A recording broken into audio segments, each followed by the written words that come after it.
Общая коммунальная беда разобщила жителей по адресу Гагарина, 35. Дело в том, что первый и второй подъезд уже получили газ в полном объеме, а третий, четвертый и пятый так и живут без газовых колонок. Говорят, уже 10 месяцев.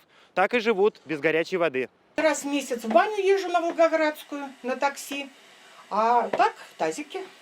У нас вот в нашем подъезде все в тазиках моются. В квартире Ларисы Мигуновой с февраля нет горячей воды. Газоснабжение колонки отключили из-за плохой тяги вентканала во всем доме. К ремонту приступили, но до ее квартиры он не добрался.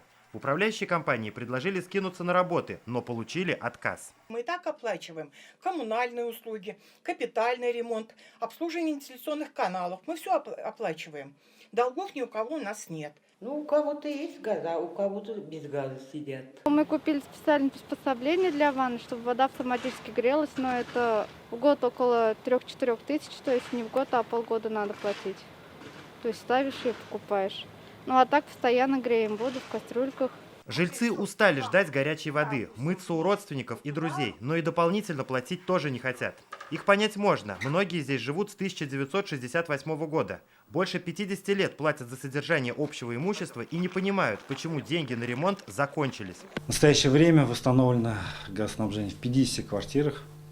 Остальная часть жилого дома без газоснабжения, так как денежные средства, которые были накоплены по данной статье, в настоящее время не хватает. Собственники пока не согласились протоколом определить, так скажем, источник, дополнительный для восстановления данной системы инженерной коммуникации. По подсчетам управляющей компании, проверка герметичности и ремонт всех вентканалов обойдется в сумму около 8 миллионов рублей. Уже потрачено 860 тысяч. На эти деньги отремонтировали 2,5 подъезда. Вполне логично, на оставшуюся часть дома нужно столько же средств. Но у УК своя арифметика. Для восстановления около 8 миллионов рублей необходимо. Управляющая компания обратилась в адрес собственников о том, чтобы они собрали какие-то деньги, на условиях софинансирования, видимо, для того, чтобы быстро восстановить эти каналы. Жители отказали.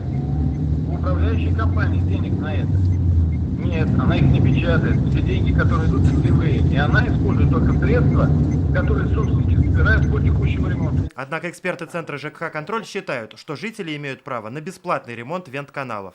Данные работы должны быть выполнены в рамках капитального ремонта. В региональную программу капитального ремонта входит как раз ремонт вентканалов и дымоходов. Специалисты рекомендуют собственникам провести общее собрание и обратиться в администрацию района. Уже там их должны включить в перечень домов с краткосрочным капитальным ремонтом вентканалов. Тагир Валиди, Олег Мыльников, Марат Зайдуллин, ТНВ, Казань. Закажи рекламу на ТНВ. Телефон в Казани 5 705 100.